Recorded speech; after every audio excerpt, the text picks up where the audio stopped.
bandingkan pian.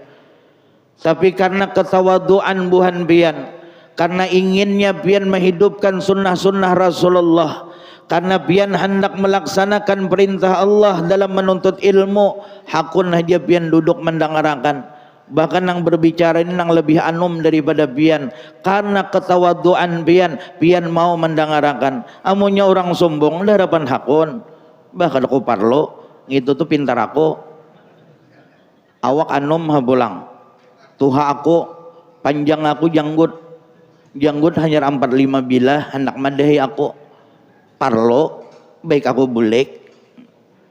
Tapi karena ketawaduan pian, karena kecintaan pian lawan Rasulullah, tetap pian hakun mendengarkan. Sekalipun ulun yakin apa yang ulun sampaikan ini mungkin pian sudah tahu, tapi inilah fadilahnya kita duduk menuntut ilmu.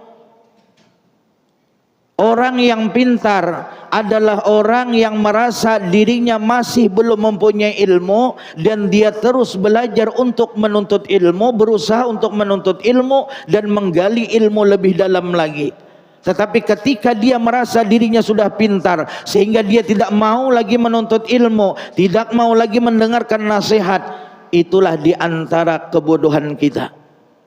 Apalagi mantang-mantang lagi orang ustadz sudah kada mau lagi duduk di majelis, mantang-mantang lagi orang guru, apalagi kiai, kada hakun lagi mendengarkan nasihat.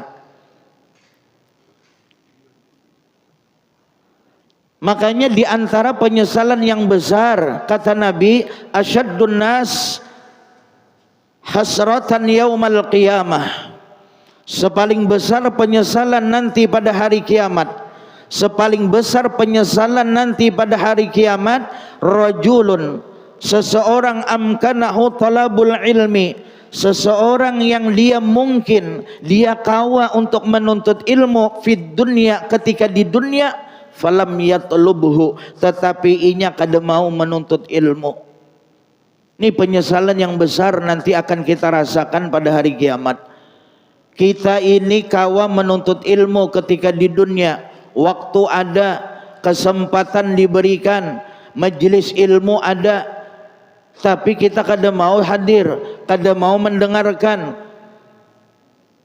Maka penyesalan yang besar akan kita rasakan nantinya pada hari kiamat. Memang kita ini pacangan menyesal seberataan.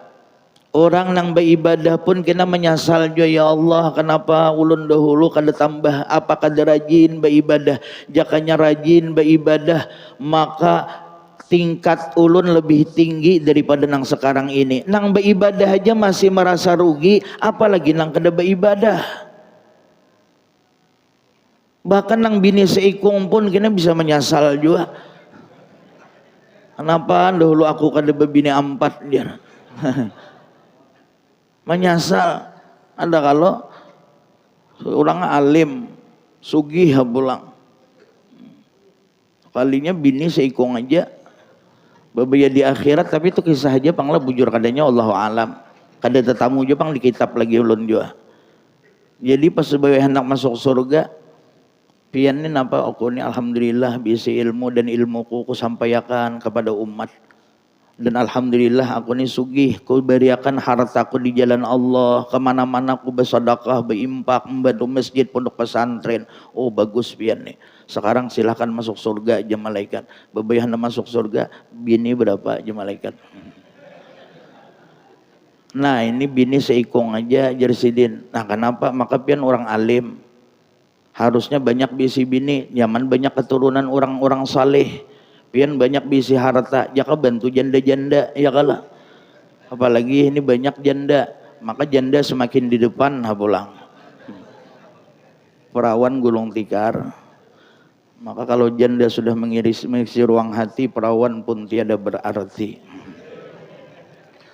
Kenapa pian? Maka kada menggunakan harta membantu janda, menikahi janda. Nah itu masalahnya Zidin. Aku ni kedua ni lawan bini. Nah jam malaikat ini kasus nih jam malaikat. Harusnya pian tuh kedua ni lawan Allah bukan lawan bini. Maka sebab pian kedua ni lawan bini bukan lawan Allah nang pian takuti, maka kada jadi masuk surga. Habis sam. Maka itu kada jadi masuk surga. Bah jasidin menyasal aku dahulu babini seikong aja. Jaka tahu ampat nah menyasal juga kalah. Nang babini seikong menyasal. Nah, makanya mau nyakawa babini ampat menyakawa. Nyawani lah nah iyanya. Keberanian tuh kecil, keanginan tuh besar ya kalah. Ulun tuh menyambat aja pang ulun ngaduan nih juga. Kisah aja Pak itu ya kalau kisah aja. Hendak aja Bang, tapi kedua nih. Bukannya bini itu harap, bukannya seorang tuh takutan lawan bini, gak ada cuma taharat bini pada seorang ya. Ayo kayu ulun di madu jar asal pian hakun diracun aja jar bini. Karena lelakian tuh ada habis akal Pak. Ding napa Kak? Aku nih dingi ujar guru betanda di tangan. Tanda apa ding? Tanda apa Kak? Ujar orang tanda pecangan bebini dua. Oh ada kak garisnya kan? Ini ada garisnya aja sidin. Ya kalau oh punya ada tandanya tuh. Kayak kada apa-apa. Memang sudah takdirnya pecangan bebini dua. Biar ulun ikhlas aja, ulun ridho aja. Ah ini nang alihin cari bebinan nang kain ini biar. Tapi janang bininya ulun gini jar orang ada bisi tanda juga. Tanda apa jading ikam? Ujar orang tanda tangan ulun ini pacangan membunuh ke laki. Jarnya kan. Nang kayak itu janang laki hilang dingin tandanya ada lagi sudah tandanya hilang jangan macam-macam ya kan. Jadi asad dunas hasratan yaumal qiyamah. Sepaling besar penyesalan nanti pada hari kiamat. Siapa? Yaitu rajulun amkanahu talabul ilmi fid dunya. Seseorang yang dia mungkin dia mampu menuntut ilmu ketika di dunia, falam yatlubhu, tetapi dia kada mau menuntut ilmu. Inilah penyesalan yang besar yang akan kita rasakan. Iya, kalau sudah kita berilmu. Iya, kalau kita sudah paham tentang masalah agama. Ini terkadang minta maaf tentang masalah fikih aja kita belum paham bujur. Tapi kada mau menuntut ilmu. Tentang sembahyang kita belum benar, tapi kada mau belajar. Padahal banyak ustadz di sekitar kita, banyak guru-guru yang bisa kita tempat belajar, banyak majelis-majelis taklim, masjid ke masjid, langgar ke langgar, tapi kita kada mau menuntut ilmunya. Padahal banyak tempat kita untuk menimba ilmu. Lain kalau kita tinggalnya di hutan. Ada orang yang bisa melajari. Cuma ada kawan Tarsan misalnya, warik kawan, kada ada tempat betakun, itu maklum.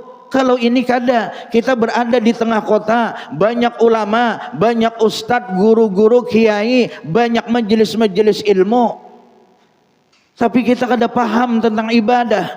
Sedangkan kita tahu, ujar Fudail bin Iyad di dalam kitab Syarah Sitin, setiap pekerjaan yang wajib kita kerjakan, maka menuntut ilmunya pun hukumnya adalah wajib. Sembahyang wajib, maka belajar ilmu tentang salat wajib hukumnya. Ora iso sembarangan. Kada kawa cuma melok-melok wae. Ora iso. Wa in sadafa ay wafaqa, ujar Imam Syafi'i, sekalipun gawiannya itu tapa cocok sama gawiannya tapi kada didasari dengan ilmu, mardudatun la tuqbal. Amal kita bisa tertolak, kada akan diterima oleh Allah. Wa kullu man bi ghairi ilmin ya'malu a'maluhu mardudatun la tuqbal. Berapa banyak orang yang beramal tapi tanpa didasari dengan ilmu pengetahuan, maka amalnya tertolak. Nang bahkan bisa membahayakan. Ada nang bisa membahayakan, makanya berapa banyak orang nang beramal malah bertambah rusak amal, malah bertambah rusak ibadahnya karena kada didasari dengan ilmu. Bahkan ada nang betahlil tuh pian minta maaf, nang betahlil, nang mimpin tahlil di kampung rajin. Berapa kali ulun mendengar, tapi dipadahi kada mampan ngalih punya orang sudah terbiasa salah nih dipadahi ngalih, apalagi orang tuha pulang padahi bisa bisa mengiking langsung sidin. Apalagi orang ini pengajungan, pengarasan maksudnya pengarasan. Orang ini pengarasan tuha pulang sudahlah padahi ya, apalagi nang mamadahi kita na anum nih baik bisa disingking sidin langsung. Ya nang bisa dimamai sidin, ya untung ada dipukul sidin. Pas nang jaga orang bisa dirimbat sidin langsung. Jadi ada nang betahlil tuh jat. Modelnya ini hendak memodifikasi, cuma kada ada ilmunya. Akhirnya menyalahkan. Akhirnya menggawi nang salah ujarannya. Biasakan afdalul zikri fa'lam annahu la ilaha illallah. Itu kan jadi masalah nang banget nih. Qala an-nabiy sallallahu alaihi wasallam afdalul zikri fa'lam annahu la ilaha illallah. Ini sudah keliru. Karena dalam hadis itu ada fa'lamnya. Jadi amunnya hendak tabuat fa'lam itu jangan dibuati qala nabi, karena itu menisbahkan kepada sabda Rasulullah. Sedangkan sabda Nabi kada ada fa'lamnya. Itu kekeliruannya masih sedikit. Tapi ada nang parah benar. Bahkan malam tadi ulun menemui pulang. Ini minta maaf nang tukang tahlil lah, tapi kada nak itu bang di sinilah. Qala Nabi sallallahu alaihi wasallam, inna abdala lizikri khususan ila ruh. Si Abdul bin si Ahmad. Qala Nabi sallallahu alaihi wasallam, abdul zikri fa'lam annahu la ilaha illallah. Ini maulah hadis seorang hendak memodifikasi, tapi kada didasari dengan ilmu, akhirnya merusak hadis, menambahi hadis, mengacau hadis. Maka sesuatu yang kita sandarkan kepada Nabi padahal itu bukan yang dilakukan Nabi, kita padahkan itu hadis Nabi. Hati-hati, siapkan Nabi tempat duduknya dalam neraka. Kalau kita hendak ibaratnya berbuat nang bina model-model itu, kalau secara nahunya aja bingung, sudah artinya aja tak lilit. Kalau Nabi sallallahu alaihi wasallam bersabda, Nabi bujur aja, tapi ketika membaca abdaluz inna abdalaz zikri khususan, apa hadis mana nak ada nangka itu maulah seorang hendak mengkreasi, berkreasi tapi luput.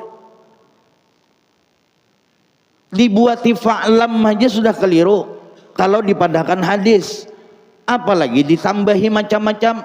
Ada nang abdul zikri fa'lam annahu khususan ila ruh. Maginnya nang itu tuh ada nang itu modelnya ini hendak melalain pada orang, cuma lufut tanpa tanpa didasari dengan ilmu. Coba biasa aja abdalul zikri la ilaha illallah atau abdalul zikri fa'lam annahu la ilaha illallah. Kada data buat Nabi. Kalau hendak dibuat Nabi, qala Nabi sallallahu alaihi wasallam abdalul zikri la ilaha illallah. Kayak itu hadisnya. Atau qala Nabi sallallahu alaihi wasallam jaddidu imanakum biqauli la ilaha illallah. Itu ada dalam kitab Tanqihul Qaul hadisnya. Jadi jangan di sembarangan mau ulah hadis. Ini modelnya hendak bermodel-model cuma luput. Ini yang salah. Makanya kita harus didasari dengan ilmu. Kadakawa kita beribadah, kita sembahyang aja tanpa ilmu kadakawa. Ora iso melok-melok wae. Asal umpat saja. Orang takbir nangka itu, umpat takbir nangka itu. Orang ruko nangka itu, umpat ruko nangka itu. Kita harus tahu mana wajib, mana yang sunnah. Makanya dalam salah satu syarat sah sembahyang itu, salah satu syarat sahnya sembahyang harus bisa membedakan mana wajib mana sunnah. Terkadang kita sembahyang ini syarat sah lah dalam fikih, harus bisa membedakan mana wajib mana sunnah. Oh ini wajib, oh ini sunnah, oh ini wajib dibaca, oh ini sunnah. Harus tahu membedakan. Itu syarat sahnya dalam sembahyang. Kalau nang wajib kan kada banyak. Bacaan yang wajib tuh kada banyak dalam sembahyang. Pertama takbiratul ihram. Itu aja nang wajib pertama. Yang kedua Al-Fatihah. Yang ketiga apa, Bu? Tahiyat akhir. Kalau tahiyat awal sunnah, tahiyat akhir. Yang keempat salawat dalam tahiyat akhir. Salawat Nabi, kalau salawat keluarga Nabi itu sunnah ab'ad. Kemudian salam yang pertama ucapan salamnya itu nang wajib.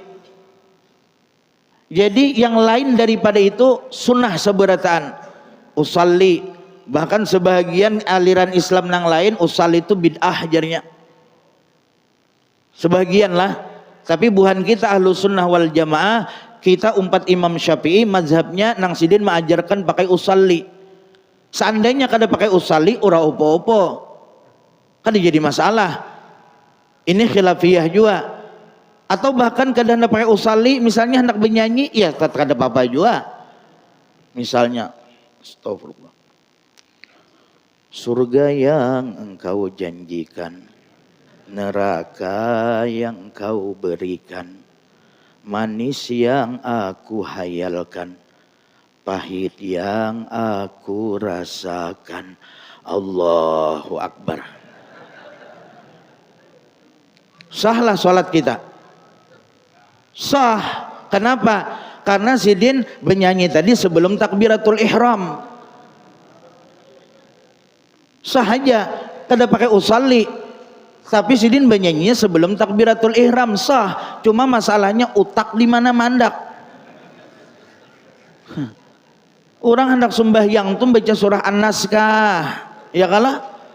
Hendak sembahyang tuh bausalli. Hendak salat itu baca misalnya doa nang diajarkan ulama-ulama kita, Rabbi ja'alni muqimas salah wa min dzurriyyati, itu ayat Quran. Rabbi ja'alni muqimas salah, jadikanlah ulun ya Allah orang yang senantiasa melaksanakan salat, wa min dzurriyyati, dan daripada keturunan-keturunan ulun. Jadi kita ni buai berdoa minta lawan Allah punya sebelum sembahyang tu nah, mudahan ulun ni ya Allah, mudahan zuriat ulun ni selalu mendirikan salat. Karena ini sangat penting benarlah. Bahkan di dalam kitab Nasaihud Diniyah itu, kalau kita tuh di dalam rumah apalagi bisi anak, bisi bini, bisi laki kada sembahyang jarsidin, sudah disuruh, sudah juga dihukum, tapi kada sembahyang lebih baik diusir dari rumah. Kada gegampangan. Bahkan ulun ingat benar ceramah guru Bahid ujar sidin, apabila kita tuh menggaduh orang di rumah nang kada sembahyang, lebih baik menggaduh anjing jasidin. Ini kada gegampangan. Padahal anjing tuh haram, amunnya kita kada ada hajat menggaduhnya, menyentuhnya kita kada boleh. Tapi kalau kita di rumah tuh biasa anak nang kada sembahyang, ya Allah, apalagi laki kada sembahyang. Misalnya ditukar aja kawa ya kalah, bini kada sembahyang, naudzubillah, jangan sampai diusir aja sidin dalam kitab tuh baik. Cari nang hanyar bulang jangan ya kalah. Jadi jangan sampailah di dalam rumah tangga kita tuh ada nang kada salat. Makanya kita berusaha minta lawan Allah, ya Allah, mudahan juriat ulun, mudahan ulun senantiasa melaksanakan salat. Karena kada gegampangan masalah salat nih biar besar resikonya. Jangan kita hanya tahu maulah aja anak, tapi mendidik kada bisa. Terkadang ayam kada bulik sanja dicari abut, mencari mana ayam ni kada bulik. Tapi anak sanja keluyuran di luar kada pernah dicari. Seakan-akan lebih penting ayam pada anak. Padahal bulah anak tuh lapah bu ay. Ayah kalau bulah anak tuh capek bay, tapaluh, mehingal, ada nang sampai taliur. Kada gegampangan bulah anak pian. Lapah pada mencangkul paling tapaluh, mehingal, tapacul baju. Bulah anak selawar tapacul-pacul juga. Adalah orang menyangkul sampai tapacul selawar dada, kecuali tabulurut. Bulah anak lapah pada menyangkul, kada gegampangan. Makanya jangan sampai kita bisa bolah anak tapi kada bisa mendidik. Seberatan orang bisa bolah anak insya Allah, biar kada belajar pun bisa, biar mati lampu pun dapat, ya kalah. Tapi kada seberatan orang sanggup mendidik anak, kada seberatan orang mampu menggembleng anak supaya jadi anak yang saleh dan salehah. Terkadang kita hanya sibuk dengan pendidikan dunianya, kita sibuk urusan dunianya, tapi kita kada pernah menghiraukan kayak apa salat anakku, kayak apa ibadah anakku, kayak apa bacaan Al-Quran anakku, kada pernah kita hiraukan. Silahkan kita marah ketika anak kita nilai matematikanya rendah, ketika anak kita misalnya kada masuk sekolah, ketika anak kita kada mau mengerjakan PR. Tapi seyogianya selaku orang tua kita harus lebih tegas, lebih marah kepada anak ketika inya kada sembahyang, ketika inya kada mau melaksanakan taat kepada Allah. Bahkan seandainya tuh anak merusak harta kita, merusak HP, merusak motor, merusak mobil kita, kita marah. Tetapi hendaknya ketika anak kita kada sembahyang, kita harus lebih marah lagi. Ini terkadang kita anak ada guring, anak ada bangun, santai aja abahnya. Biar aja jadinya kelapahan uyuh aja, biar aja kada usah dibangunakan. Nyemam tadi bulik tengah malam jar. Akhirnya sembahyang subuh kada anak. Simbur pakai banyu es daripada kena disimbur dalam api neraka. Lebih baik disimbur, lebih baik menangis anak ya ini karena kita suruh untuk sholat daripada kena inya menangis di akhirat. Kita pun nang kada mendidik anak, kena dituntut di negeri akhirat. Dosa nang besar yang akan dipikul oleh orang tua pada hari kiamat nanti, diantaranya adalah dosa ketika dia tidak mendidik anaknya dengan ilmu agama yang baik. Biar kita rajin bersembahyang, rajin beribadah, rajin sembahyang sampai subuh 3 rakaat, saking rajinnya ya kalau. Nah itu bid'ah menyenang kayak itu lah sampai 3 rakaat tuh sembahyang. Kenapa pian je 3 rakaat sembahyang tampul rajin je buahnya aja ya kalah. Nah jadi jangan sampai kita nih membiarkan anak kita kada sembahyang. Makanya kita berdoa, ya Allah, ya Rabbi ja'alni muqimas salah wa min dzurriyyati. Ya Allah, mudah-mudahan mudahan zuriat ulun senantiasa mendirikan salat. Menyak kada hafal bahasa Indonesia, apa bahasa Arabnya, ayat Qur'annya, kada apa-apa bahasa Indonesia barang. Tuhan paham aja, nak bahasa Bugis, ke Kutai, ke Jawa, kah bahasa Mandarin, kah kada jadi masalah. Tetap aja Allah Ta'ala paham, jadi berdoa kita mudahan Allah menjadikan kita orang yang melaksanakan salat terus sampai mati kita, sampai akhir hayat kita, sehingga kita disalatkan. Nah jadi begitu pentingnya kita untuk anak-anak kita nih lah, apalagi zaman ini anak-anak nih asik dengan handphone. Terkadang kita kada pernah menghiraukan anakku ini sudah sembahyang kakadakah. Anak berjalanan sanja-sanja kada pernah dihiraukan bulik tengah malam, orang tuanya santai aja. Seandainya kita nih ahli ibadah tapi membiarkan anak kita kada sembahyang, membiarkan anak kita jauh daripada agama, kita akan dituntut kena pada hari kiamat.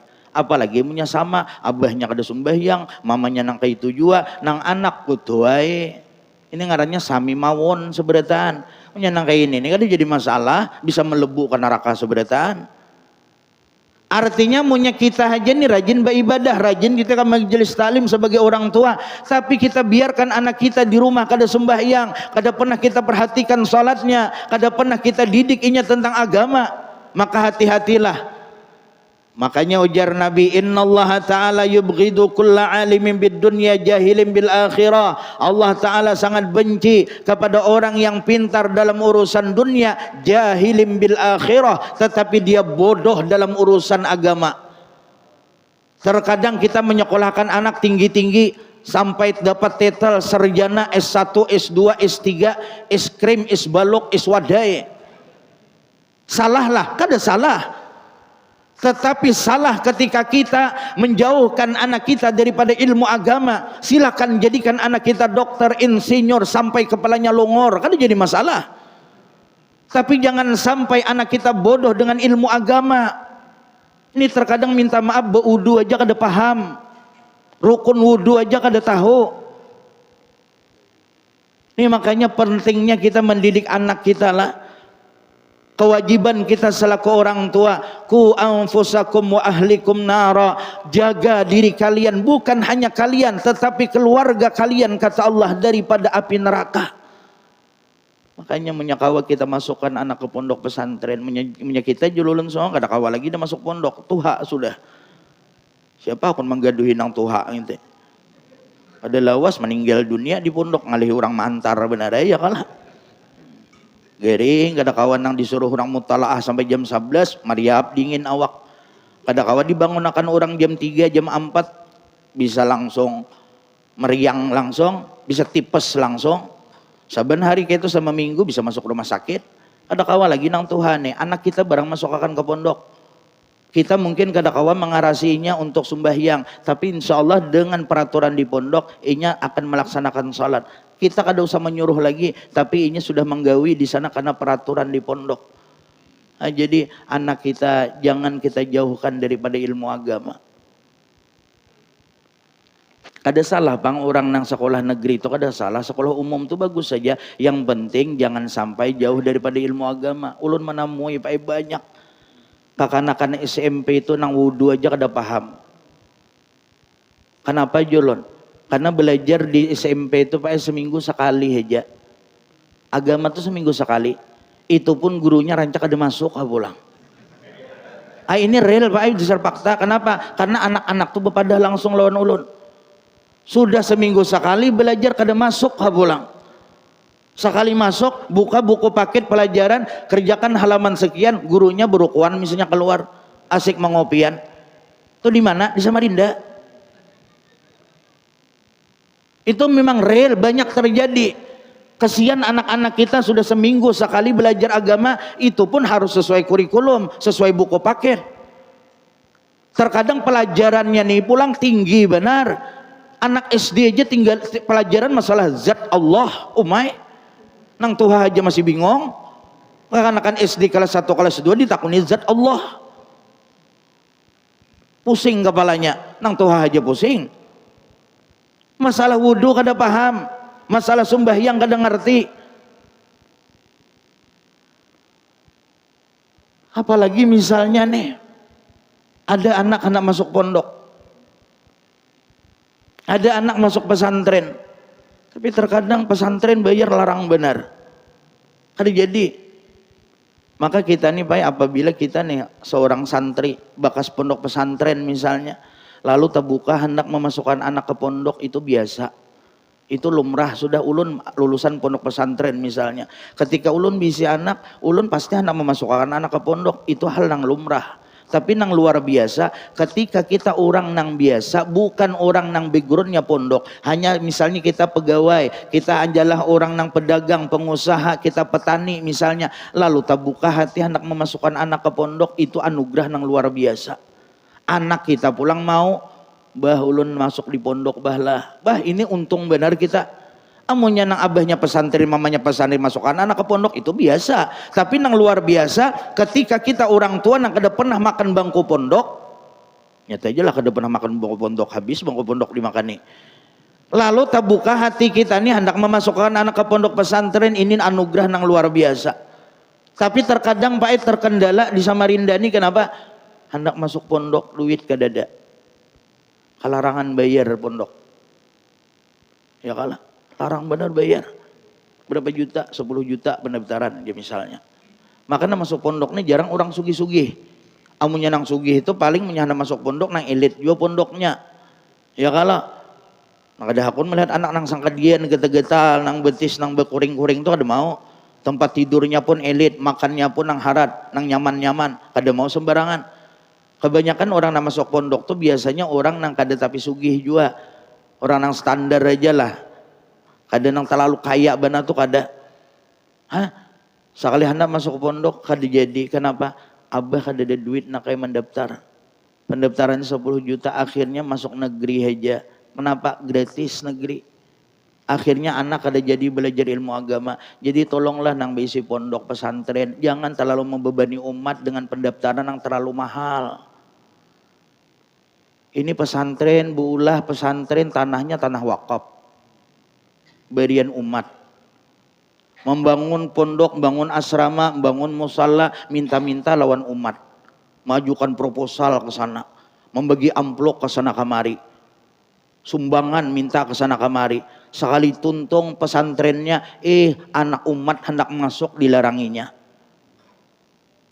Akhirnya kada jadi umat belajar agama. Kenapa? Karena pendaftaran yang terlalu mahal. Kasihan umat. Jangan dibebani. Ya kalau ada buktinya. Ini pesantren hanya diulah buktinya kada ada pendaftarannya larang benar pulang. Kalau kayak kita di Banjar, kayak kita daerah Jawa, Madura, itu murah-murah aja pesantren. Tapi kualitasnya terbukti. Berapa banyak mencetak ulama-ulama sudah. Berapa banyak mencetak para kiai, para guru, para ustadz-ustadz. Nah kayak kita di Samarinda nih. Ustadz-ustadz, kiai-kiai, penceramah-penceramah. Itu banyak yang datang dari Jawa, dari Madura, dari Banjar.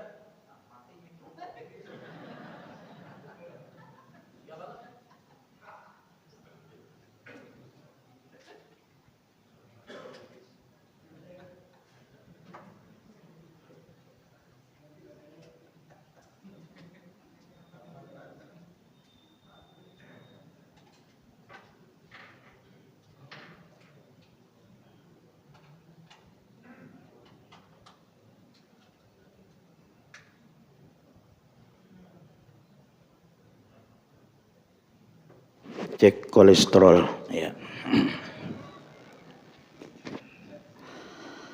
Nah jadi ulama-ulama, tuan guru, ustad nang banyak di Samarinda ini khususnya itu banyak nang datang dari Madura, dari Jawa, dari mana-mana, dari Banjar. Terbukti sudah pondoknya tapi pendaftarannya kada mahal. Ini kada buka pondok pesantren, tanah wakaf, bangun minta-minta lawan umat, dan buktinya pun kadada, belum ada buktinya lagi, tapi pembayarannya terlalu mahal. Kasihan orang. Akhirnya banyak yang kada jadi masuk pondok karena terlalu dibebani dengan pendaftaran yang terlalu mahal. Harusnya kita ini mau olah cara kayak apa supaya umat ini mau belajar agama. Kayak apa supaya inya masuk dalam jebakan Batman. Maksudnya jebakan yang baik. Kayak apa supaya umat ini nakakanak ini mau masuk pondok. Bahkan munya nang sugih-sugih munya kawa gratisakan. Masuknya barang gratis. Karena nang berat ini di awal terkadang. Amunya bulanan insya Allah ada aja rezeki. Apalagi orang yang menuntut ilmu, rezekinya pasti dijamin Allah Ta'ala. Jangankan orang yang menuntut ilmu, oh binatang melata aja rezekinya dijamin Allah. Apalagi bagi orang yang beriman, orang yang bertakwa, yang inya menuntut ilmu. Sama itu Pak, lawan kita bulah masjid di pinggir jalan raya.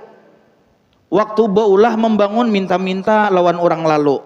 Minta lawan supir travel, minta lawan orang-orang nang lewat, orang nang musafir. Sekali tuntung masjidnya digembok, sekali tuntung masjidnya dipagar. Kada kawa orang hendak umpat istirahat, kada kawa orang hendak umpat beudu, hendak umpat ke WC misalnya. Tapi nang ke WC itulah ke masjid jangan bakami aja. Ini terkadang ada aja musafir nih nang lalu ke masjid singgah bakami wara behira aja, mah bisa kan banyu masjid aja. Iya kalau membuat kecelengan kurang lebih, terkadang celengan tuh dicelenginya aja nah ajarnya ya kalau. Terkadang nih nah kotak amal tuh dikuringinya aja. Kenapa pian dia senyum-senyum melawan kotak amal, senyum tuh sedekah taulah aja sidin ya kalau. Jadi senyum tuh sedekah sudah ajar. Itu maksudnya tabassumuka fi wajhi akhika sedekah. Amunnya kita tetamu orang, tetamu kawan senyum itu sedekah. Amunnya tetamu kotak amal kuring-kuring itu kada waras ngarannya. Nah, jadi amunnya kita tuh singgah di masjid jangan diumpat bakami wara. Ini kada orang sembahyang juhur inya singgah aja bakami. Ada nang umpat mandi ya pulang. Sekali imbah tuntung sembahyang kada berangkat pulang. Ini salah juga nang umpat singgah nih. Nah, jadi nih diantara kesalahan ketika kita membangun masjid minta-minta lawan orang nang lewat tapi sudah tuntung masjid digemboknya, kada kawa di pagarnya, sembahyang di pelataran aja kada kawa, umpat berabah di empernya aja diusir kaum. Mah ini kada tahu diri ngarannya. Ya kalah. kada tahu diri ngarannya sama juga pondok pesantren. Kita tanah diwakafkan orang, membangun pakai duit umat, jakanya duit seorang kurang lebih, tanah seorang kurang lebih, tapi imbah tuntung pondok pesantren, umat Islam hendak masuk pondok dibebani dengan pendaftaran yang terlalu mahal, akhirnya kada jadi anak-anak belajar agama.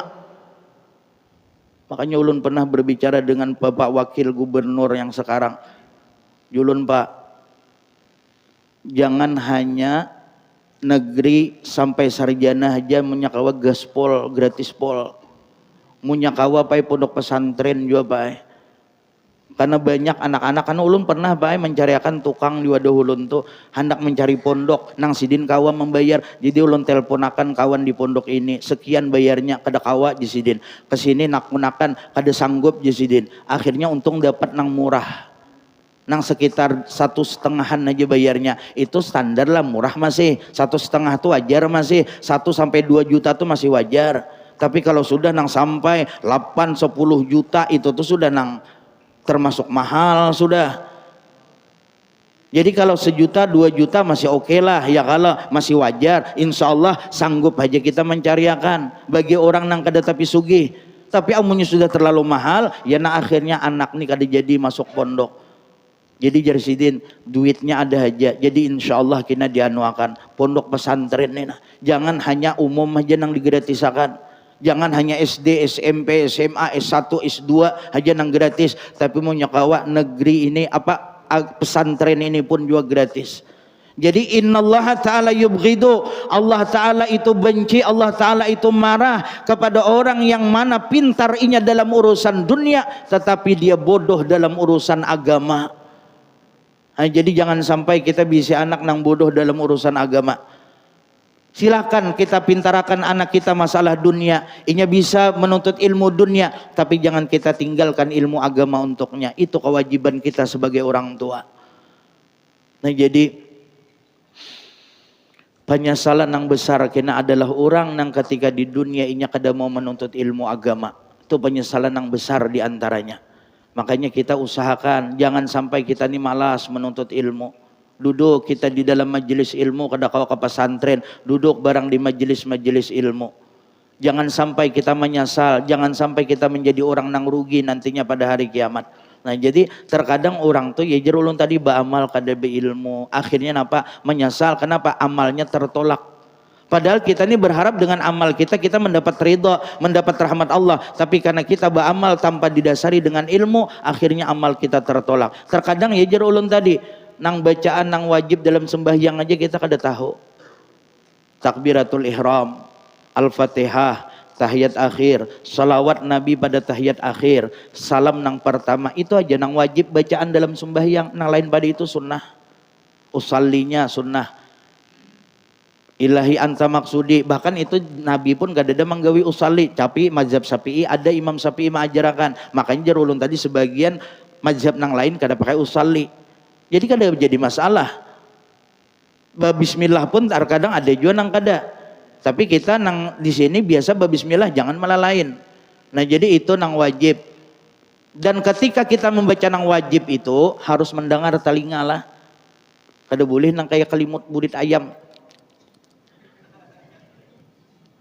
Harus mendengar telinga kita. Selama telingannya normal, selama kada ada guru, kada ada petir, kada ada pesawat lalu, atau hujan labat kada kau mendengar misalnya, atau misalnya imam wirid terlalu nyaring. Nih imam jangan juga wirid terlalu nyaring. Orang masbuk di belakang misalnya. Allahumma anta salam wa minka salam wa ilaika ya'udus salam. Kasihan orang nah di belakang nah membaca. Tapi jim-jim telinga sidin. Jadi menyakawa dijauhi ya mikrofon tuh nah tuntang salam Allahumma antas salam wa minkas salam wa ilaika ya'udus salam, supaya orang nang salat nih kada terganggu, supaya orang nih kawa mendengar bacaan Fatihahnya. Ini kada bilang hangkoi benar bacaan ya kala, karena kada seberatan orang pae nang mau bawirid ada aja nang kada mau bawirid. Kada kita salahkan, jangan juga kita paksainya bawirid. Ikan bawirid kada ke masjid, kada, jangan masuk ke masjid sini, ke sana cari masjid lain, kada, terserah. Ini hendak bawirid monggo, ada nah hendak bersalaman, ada juga nang kada mau bersalaman. Itu masing-masing kita, kada kau memaksa. Kan bersalaman kada bersalaman kok tawak kada kawa. Ya kala. Tapi kita saling menghargai. Kita nang bersalaman, silakan habis sembahyang bersalaman misalnya. Menurut mereka itu bid'ah, kadang Nabi nang kayak itu menurut mereka misalnya.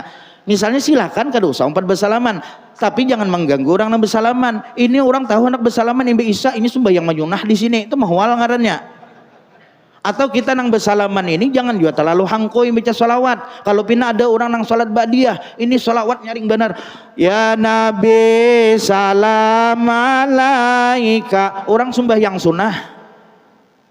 Jangan mengganggu. Jadi menyandak bersalawat jauhkan mikrofon ini supaya orang nang salat ba'diyah jangan terganggu. Nih jadi ibaratnya nih nah talinga harus mendengar, kada boleh nang kerimut-kerimut baca Fatihah nang wajib tuh lah. Tuh kada bersuara. Timbul tinggalan kayak signal. Tuh kada boleh juga. Jadi harus mendengar bujur-bujur nang wajib tadi itu nah. Kecuali talinga tuli. Nah itu kada kau apa-apain punya talinga tuli itulah. Harus mendengar kita. Tapi jangan juga terlalu hangkoi bebacaan, apalagi jadi makmum. Bismillahirrahmanirrahim. Alhamdulillahirabbil alamin. Kasihan kawan dihiga menjadi makmum kanya nyaringan. Nyaring pada imam mah pulang. Nah, jadi itu wajib kita mendengar bacaan kita tadilah. Kada boleh tinggalam, kada boleh kita kada mendengar dengan bacaan tadi. Jadi amunya orang berilmu pasti inya tahu, oh ini wajib, maka bujur-bujur membaca. Kada boleh sembarangan membaca. Dan harus mendengar talinganya dengan bacaannya tersebut. Kada kawa nang asal kalimut-kalimut aja muntung bergerak tapi kada ada suaranya. Ini khusus nang saganang wajib tadi.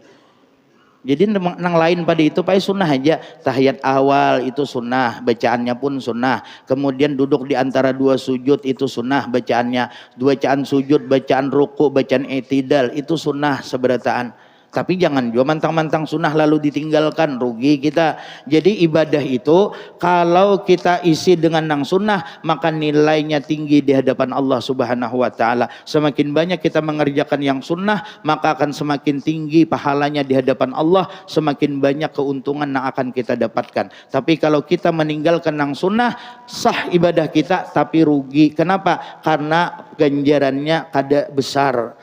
Ganal tapi kada sebesar orang nang mengerjakan nang sunnah. Nah makanya mudah-mudahan kita nih kawat terus menuntut ilmu, kawat terus belajar ilmu agama supaya kita nih beribadah lebih baik lagi. Khususnya diri pribadi ulun seorang, ulun pribadi pun belum baik juga. Apalagi dalam urusan sembahyang masih banyak salah juga. Makanya kita sama-sama belajar, kita memperbaiki masing-masing. Mudah-mudahan apa yang ulun sampaikan ada manfaatnya. Mudah-mudahan kita senantiasa dibimbing Allah di jalan yang diridainya. Dan semoga Allah Subhanahu wa taala mematikan kita semua mati dalam keadaan beriman, mati dalam keadaan husnul khatimah. Amin ya rabbal alamin. Al-Fatihah.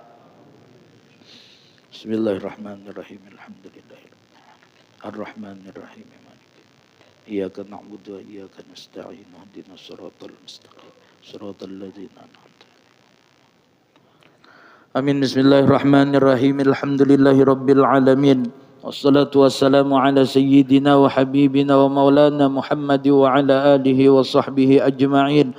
Allahumma ighfir lana wa liwalidina wa li ustadina wa li muallimina wa liman 'allamnahum wa li jami'il mu'minina wal mu'minat wal muslimina wal muslimat bi rahmatika ya arhamar rahimin. Allahumma iftah alaina ya Allah futuhal 'arifin waj'alna minal ulama'il 'amilin wahdina ila siratil mustaqim siratal anbiya wal mursalin la haula wa la quwwata illa billahil aliyyil azim. Allahumma faqihna fid din bijahi nabiyina Muhammadin sallallahu alaihi wasallam. Subhana rabbika rabbil izzati amma yasifun wa salamun alal mursalin walhamdulillahi rabbil alamin. Ulun minta ampun, minta maaf kalau ada kesalahan dalam penyampaian ulun. Wabillahi taufik wal hidayah. Tsumma assalamu alaikum warahmatullahi wabarakatuh.